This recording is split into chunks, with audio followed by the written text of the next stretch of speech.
أن بحاجة إلى ورد من الصلاة على النبي صلى الله عليه وسلم في كل يوم. النبي محتاج إلى صلاتنا عليه؟ قطعا لا، قد صلى عليه رب العزة: إن الله وملائكته يصلون على النبي. سبحان الله، جعل الله الأمر بالصلاة على النبي بعد الإخبار بأنه هو قد صلى عليه وأن الملائكة يصلون عليه. قالوا من الحكم في ذلك ألا يتوهم أحد منا أن النبي محتاج إلى صلاتنا عليه. لو جاء الأمر مباشرة: يا أيها الذين آمنوا صلوا على النبي، لو جاءت الآية هكذا لتوهم البعض: نعم يعني يلا همتكم شيلوا مع النبي. لا جاء الإخبار أولا أن الله قد صلى عليه، يعني أغناه عن صلاة المصلين عليه.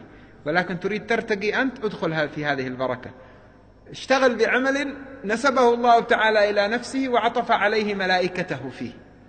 والصلاة من الله الرحمة المقترنة بالتعظيم، وهي من الملائكة الاستغفار، ومن الآدميين التضرع والدعاء.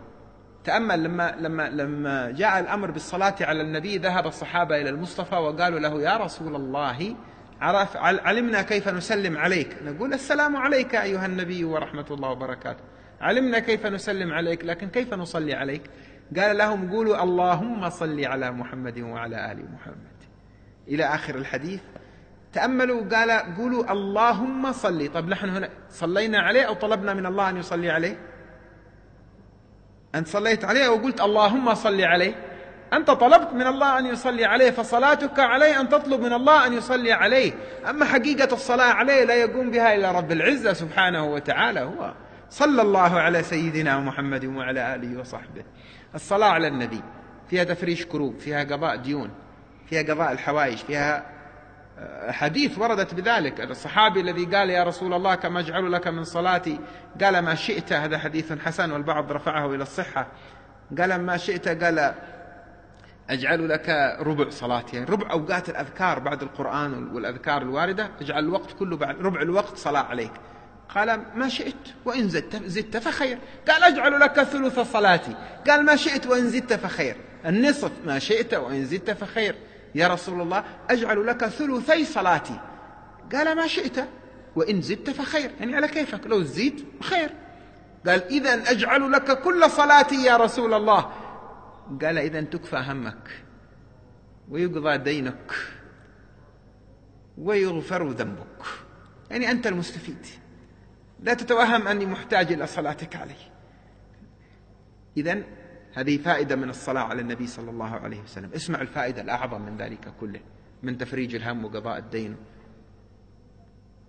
نحن نسمع أن الحديث الصحيح قال فيه صلى الله عليه وسلم: من صلى علي مرة صلى الله عليه بها 10.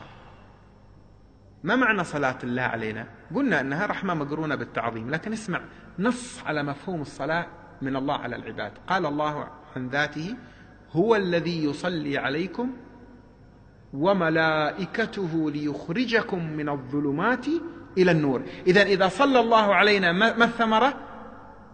ما هي علة صلاة الله علينا؟ ليخرجكم من الظلمات إلى النور. فثمرة صلاة الله علينا أن نخرج من الظلمات إلى النور. ونحن إن صلينا على سيدنا محمد صلى الله علينا 10، أي أخرجنا من الظلمات إلى النور 10.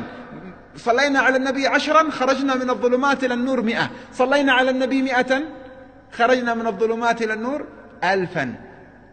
من هذا الذي يفرط في الصلاة على النبي؟ إذن تريد معنى أرقى؟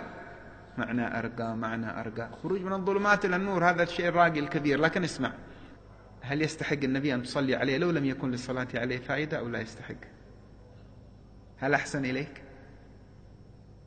هل له حق عليك؟ هل تفضل عليك؟ إيه والله ما أحسن إلينا أحد في الوجود من الخلق كإحسان سيدنا محمد أبدا.